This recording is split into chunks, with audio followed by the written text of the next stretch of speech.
Le Paris Saint-Germain en état de mort cérébrale. Voilà un sujet qu'on va discuter aujourd'hui. Voilà ce qu'on va un peu essayer de comprendre pourquoi ils s'en sont arrivés là.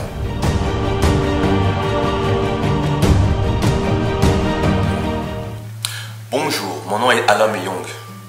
Aujourd'hui, on va parler un peu de ce qui arrive au Paris Saint-Germain. Il reste une dizaine de journées avant la fin du championnat. Et là, le club est en roue libre. Sur le terrain, c'est une catastrophe. Ils ont pris 3-0 contre Monaco il y a 2 jours. Et pas de réaction. Rien du tout. Silence radio, on coule. Allons-y. Donc, première chose à remarquer, c'est le silence radio du président. Est-ce qu'il y a encore un président dans ce club? Y a-t-il un commandant dans ce bateau? Y a-t-il quelqu'un qui peut taper du poing sur la table dans ce club? Il est où Al-Khalifi? La dernière fois qu'on l'a vu, c'est pour aller agresser un arbitre, soi-disant qui avait fait faute sur son gardien contre le Real Madrid. Et maintenant, il se passe quoi? Quand il voit son club, que sur le terrain, ils se prennent 3-0, personne ne dit rien. Il voit les comportements des joueurs, il voit ce qui se passe. Pourquoi on ne l'entend pas? Il est parti où? Ah ouais, j'ai oublié, c'est sûr. Il a tellement de problèmes. Il a des condamnations en Suisse. Il a d'autres postes à gérer. Forcément, il ne peut pas être là. Pour le Paris Saint-Germain, il ne peut pas être là. Quand le club a besoin de lui, silence radio, on n'entend personne. Donc vous allez me dire, oui, mais il n'y a pas que lui.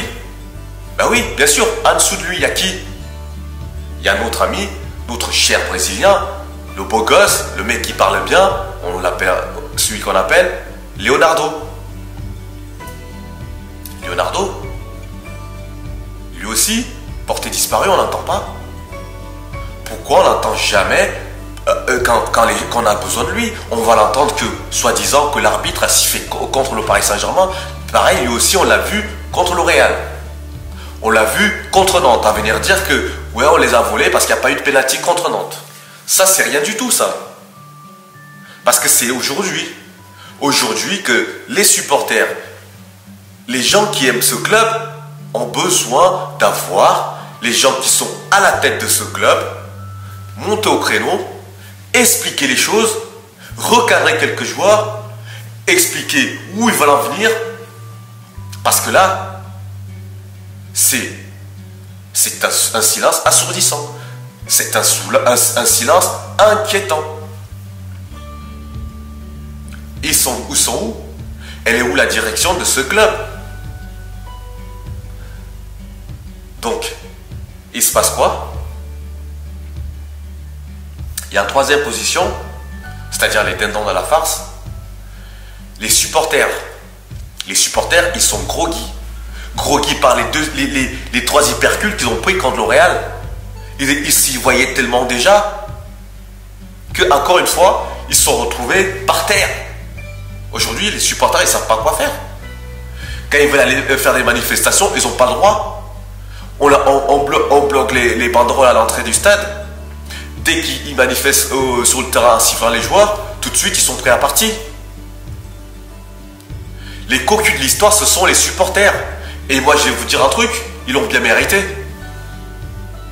Parce que quand tu les voyais cet été, ou chaque été, c'est même pas que cet été, chaque été, quand les Qataris font la démonstration de force avec leur chéquier interminable,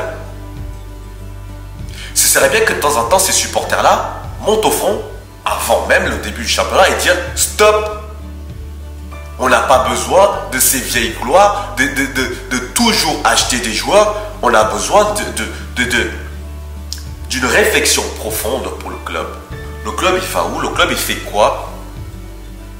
Parce que là encore, vous êtes un peu groggy, vous êtes là, vous ne savez pas quoi faire, vous êtes complètement perdu. Mais d'ici la fin de la saison, quand ils vont commencer à vous annoncer des noms, vous allez tout oublier. Hop, on efface. On appuie sur reset, tout effacer les souvenirs de l'année dernière, de ce qui s'est passé là maintenant, terminé. Parce qu'on va vous miroiter en disant, ouais, on va acheter Haaland, on va acheter ci, on va acheter ça, on va acheter ci. Dans votre tête, vous allez dire, ah, on va avoir une grosse équipe. Toujours la même chose. Vous faites toujours berner et vous tombez toujours comme des idiots. Et ça, c'est bien fait pour vous. Parce que à chaque fois, on vous voit, c'est toujours quand le Paris Saint-Germain se retrouve éliminé à Ligue des Champions que vous montez au créneau. Ce serait bien que vous montez au créneau en début de championnat. Et à demander des choses réelles. À demander d'implication aux joueurs et au club. Voilà, pour vous les supporters. Donc pour en finir, moi je pense que quelque part, on peut dire que c'est la justice immanente. Parce que les clubs comme ça qui arrivent, qui narguent tout le monde avec leur argent, alors que certains clubs, ils se battent pour finir l'exercice à chaque fois, ric-rac. Et vous arrivez avec des seaux d'argent, avec des joueurs à ne plus en finir, leur claquer à la figure comme ça. Moi, je pense par exemple à M. Aulas. Aujourd'hui, il n'en parle plus. Pourquoi il vous dit, quand il parlait du Paris Saint-Germain, disant que c'est un club qui fausse complètement les données sportives, pourquoi on lui tombait dessus? Mais c'est la réalité. Parce que quand un mec comme lui, un artisan, c'est-à-dire qu'il arrive, il prend un club qui est très bas, qui le structure pendant une trentaine d'années, et qui voit un mec qui arrive, ou un état complètement, qui arrive, qui claque tout ce qu'il peut sur la table. Mettez-vous à sa place. Les boules que tu as, c'est comme si toi, tu t'entraînes toute l'année pour aller faire une compétition, tu t'entraînes normalement, sobre, avec les règles fixées par l'organisation, et là, d'un coup, tu vois un mec qui arrive, dopé comme pas possible, il a pris tout ce qu'il pouvait, et il vient, il te passe devant. Et toi, tu dois rien dire. Tu vas pas dire non, c'est pas possible, le mec, il respecte pas les règles. Ah non, parce que tu vas le dire, on va dire que tu es jaloux, tu es anti-émirati, tu es anti-qatarien, voilà. Non, c'est juste la réalité. C'est que quand toi, tu essaies de faire des choses dans les règles, et que l'autre, il arrive dopé comme un cheval, et que sur la côte, toi, tu es en train de pédaler, t'en peux plus, et l'autre, il arrive pratiquement comme s'il avait un moteur caché dans le guidon. Je suis désolé, t'as les boules, t'as envie d'exploser, t'as envie de péter un câble. Voilà ce qui est arrivé à M. Aulas. Voilà ce qui s'est passé. Donc là, aujourd'hui, c'est bien le retour de bâton qui vous arrive. C'est bien que votre argent, vous étouffez avec. Voilà. Voilà mon avis à ce sujet-là. Donc si vous n'êtes pas d'accord avec moi, vous pouvez tout le redire. Mais moi, c'est ce que je pense. Ce que je pense, c'est qu'il y a toujours une justice quelque part. Je vous remercie. Passez une bonne journée et on se revoit très bientôt. Bonne journée.